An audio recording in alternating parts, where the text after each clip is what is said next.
Hello, Louisiana. I'm Kerry Martin, and this is the Voice of Louisiana Agriculture podcast for Tuesday, October 8th of 2019.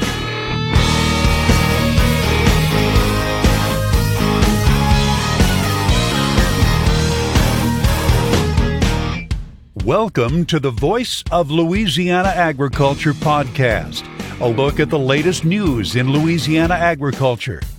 Now, here's the host of the Voice of Louisiana Agriculture podcast, Kerry Martin. A signing ceremony at the White House has put the finishing touch on the new U.S.-Japan trade agreement. Gary Crawford has more from Washington. At the White House Monday, the signing of the U.S.-Japan trade agreement, what President Trump calls a game changer for our farmers and our ranchers, providing them with significantly enhanced access to a critical foreign market. At the signing ceremony, President Trump said under the agreement, Japan will expand access to many U.S. food and ag products. And as a result, 126 million Japanese consumers will have greater access to high-quality American almonds, blueberries, corn, wine, poultry, and egg products, beef, pork, wheat, and so much more.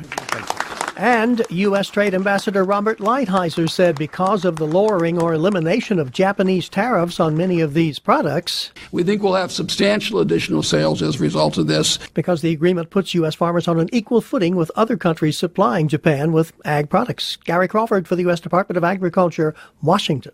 USDA released the latest Louisiana crop progress and condition report on Monday. It shows that cotton harvest has now hit the halfway mark at 51% done. Soybean harvest is now finishing up with 80% of the beans now out of the field. Sugarcane harvest also making good progress, 9% of the cane crop now harvested. Sweet potato harvest hitting the halfway mark, 48% of the sweet potatoes now done, and we're getting some winter wheat planting done, 3% of the wheat crop now in the ground. Here's how some of the crop condition ratings shape up. Sugarcane rating shows 7% of the crop rated excellent, 57% good, 30% fair, and 6% poor to very poor. Sweet potato ratings, 1% excellent, 61% good, 33% fair, and 5% poor. And cotton ratings show 9% of the crop rated excellent, 52% good, 33% fair, and 6% of the cotton rated poor to very poor. Now with a closer look at the 2019 Louisiana cotton crop, here's Don Molino. LSU cotton specialist Dr. Dan Fromme says the 2019 Louisiana cotton harvest is moving right along at a good clip. That could change, of course, if the weather gets cooler and wetter. But Dr. Fromme says things right now are looking good. Yeah, we're sitting here close to around October the 8th now, and we estimate at this time 99% of the cotton fields have open bolls, getting past that stage, of course, and now probably about 70-75% of the crop has been defoliated, and the leaves have been coming off. Right now, we're looking at about 51% of the crop has been harvested. And I tell you what, we just had excellent weather during the month of September. Not much rainfall, good warm temperatures, and you just couldn't ask anything better for a September here in Louisiana.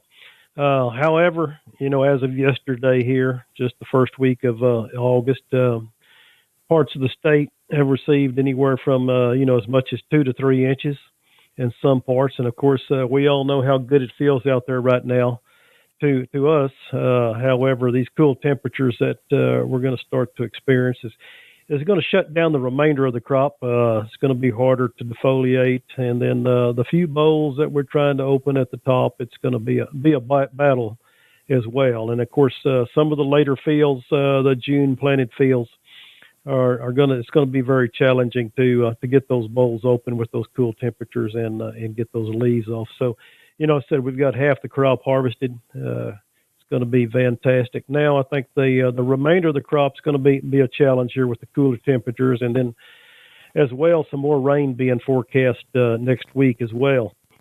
The yields this year have surprised me. I guess I probably have undershot the yields for the state this year. But when we get north of Alexandria, we're seeing a lot of reports of around 2 bales is quite common as we go up I-49 to Natchitoches. Some yields being actually above 2 bales there. But, the Northwest, we're getting reports of 2 bales is quite common. And then we're seeing some good yields even above that in the northeastern part of the state, reports of 2.5 to 3 bales. So with that, a little bit, very, very pleased with the yields that have been coming across so far. With that said, though, the downside is the price.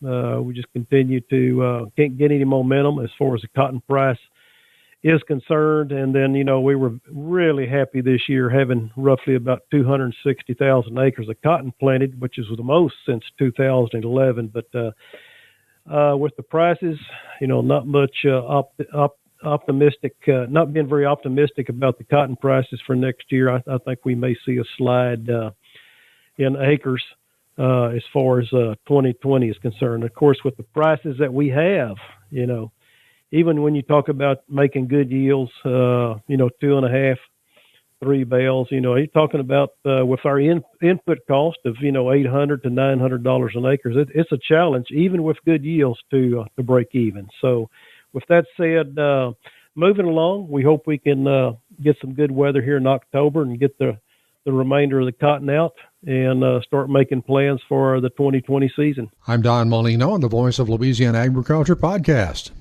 That is a look at some of the latest news headlines in Louisiana agriculture. Remember, you can always check our website, voiceoflouisianaagriculture.com. We update that every weekday with the latest news and happenings right here on our state's agricultural industry. While you're there, be sure to subscribe to our daily e-newsletter. It's called The Daily Voice.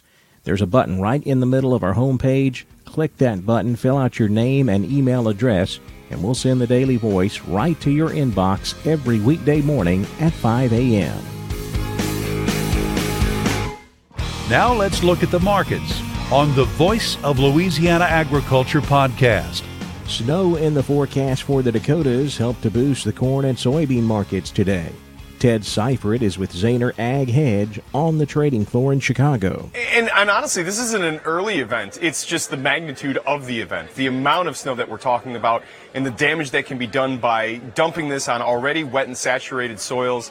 We're going to be uprooting plants. Soybeans sound like they're going to be under snow for days. Wow, this is going to be a mess. And, you look at the potential production losses that we have from this, it's not massive, but what I do think it does is it brings the production numbers back down to maybe where they were when we were talking just a few months ago, when we were worried about whether we're going to make it to the finish line or not. There's a big chunk of corn in North Dakota that hasn't even dented yet. That's going to be a big problem. So, yes, I do believe that this is an event that will make us lose production. I still think the soybeans are the bigger story because soybeans are going to be soybeans are going to have problems with this as well. Soybeans and corn both closing higher on those weather fears. November beans up 5 1/4, 9.20 January soybeans up 5 3/4, 9.35 1/4. An even bigger jump in the corn market. December corn up 8 3/4, 3.95 3/4. March corn up 7 1/2, 4.06 1/2. July wheat up 10 1/4, 5.16 1/2. Rough rice finished higher. November rice up 19 1/2, 11.84 a hundredweight. January rice up 19 cents at 12.12 a hundred. November sugar down 30 points, 25.50. Now with a look at the cotton market, here's Don Molino. Cotton futures down in the front months on Tuesday. The market removed China deal premium after the U.S. added more Chinese companies to a restriction list due to treatment of a minority in western China. At New York Tuesday afternoon, October cotton unchanged, 60.75. New crop December, 61.30, down 53. March cotton finished today, 62.06, down 51. The spot market price for North and South Delta, 60.82, down 51. I'm Don Molino on the Voice of Louisiana Agriculture podcast. At the Oklahoma National Stockyards on Monday, feeder steers sold steady to $4 higher. Feeder heifers were $1 to $5 higher. Steer calves sold steady to $4 higher, with heifer calves selling steady to $2 higher. No sales reported yet in the fed cattle market. We do see larger show lists this week, and cattle owners are asking for higher prices. We wrapped up last week selling cattle anywhere from 107 to 109 on a live basis, 170 dressed. On the futures market, live cattle were lower, feeder cattle were higher. October live cattle down 7, 108.17. October feeder cattle up 32 at 142.02. November feeders up 32, 141.25. Nominations are now open for the Louisiana Agriculture Hall of Distinction. So what exactly is the Hall of Distinction, and how do you nominate someone? We'll ask those questions to Don Molino, Farm Director of the Louisiana Radio Network, who sponsors the Hall. That's coming up next on the Voice of Louisiana Agriculture podcast.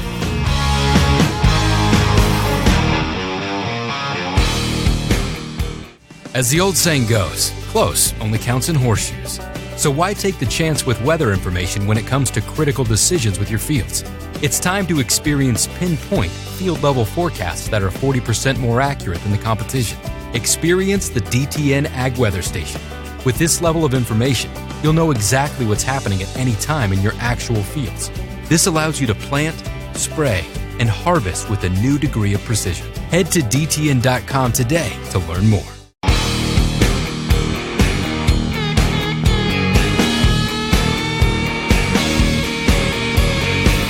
The Voice of Louisiana Agriculture podcast. Our guest today is my broadcast partner and partner in crime on the airwaves, Don Molino of the Louisiana Radio Network.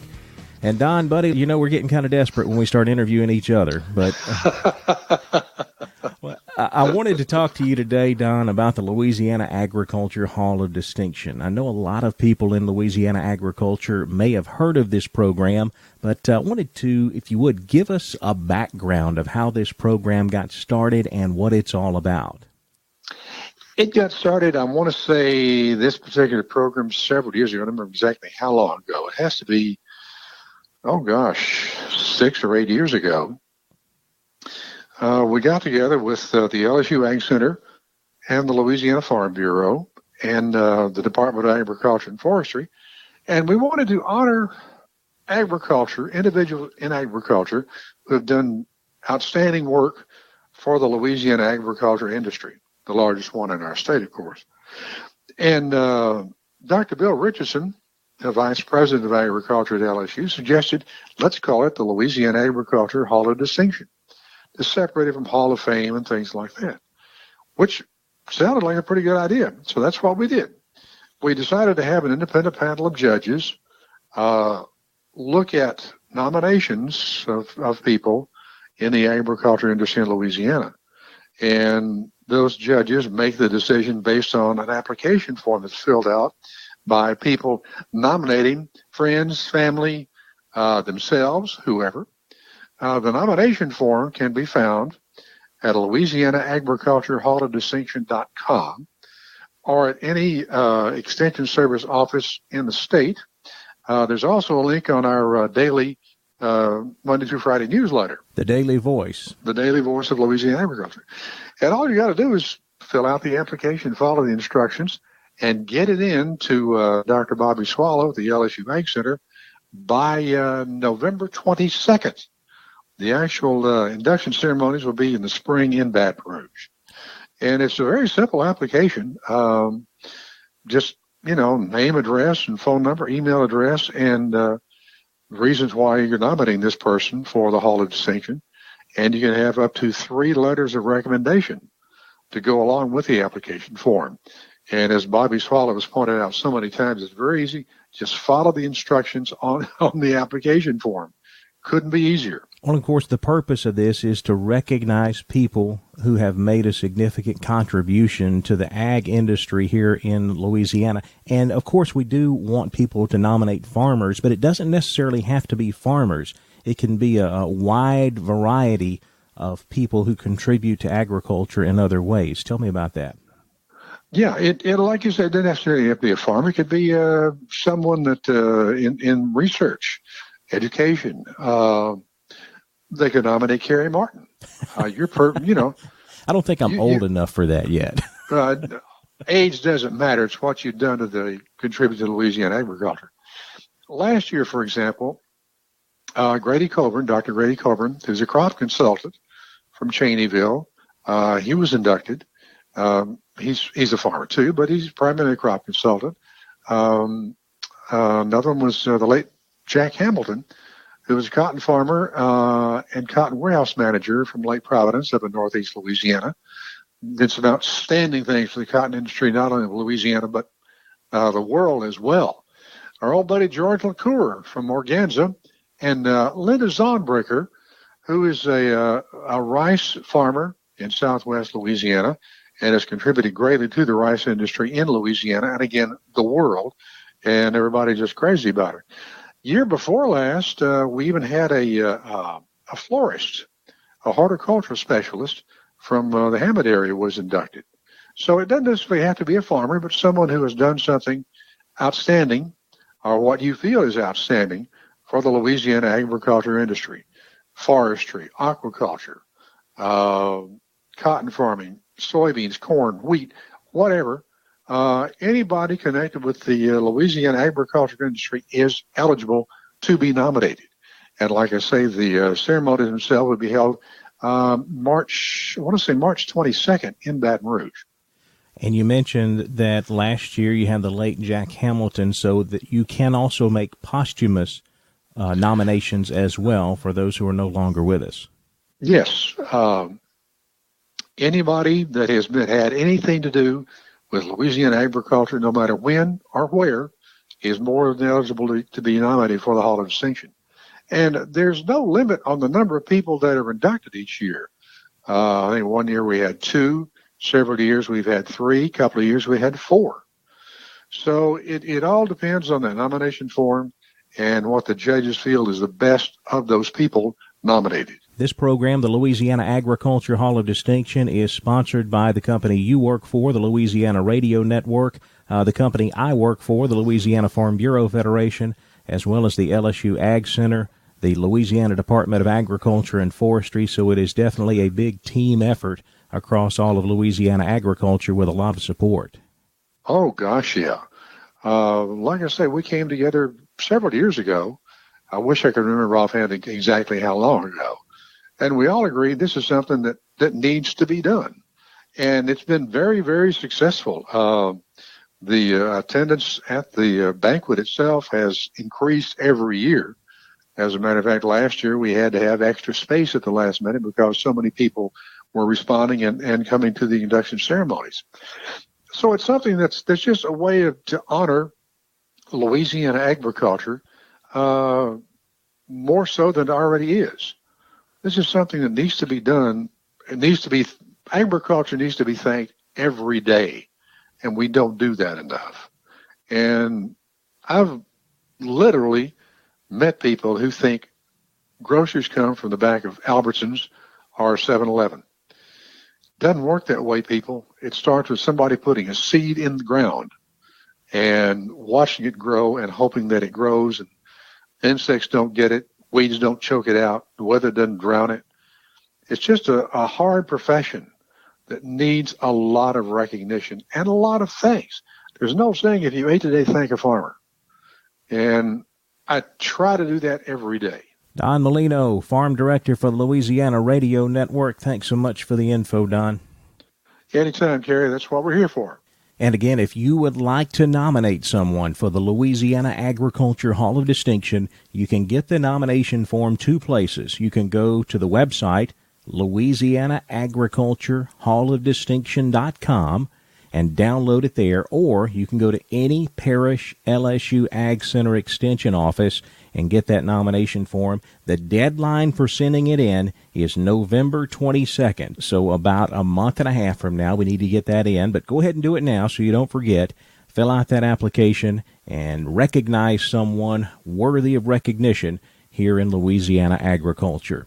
Well, that wraps up our podcast for Tuesday, October 8th of 2019. Now, we will not have a podcast tomorrow, Wednesday the 9th. I need to take that day off, but we'll be back with you on Thursday. In the meantime, be sure to connect with us on social media. We're on both Facebook and Twitter. The handle is @VoiceOfLAAg. We'll see you Thursday right here on the Voice of Louisiana Agriculture podcast. Thanks for listening to the Voice of Louisiana Agriculture podcast. This podcast is produced by Carrie Martin and the Louisiana Farm Bureau Federation. For more information, be sure to check out our website, voiceoflouisianaagriculture.org and lafarmbureau.org.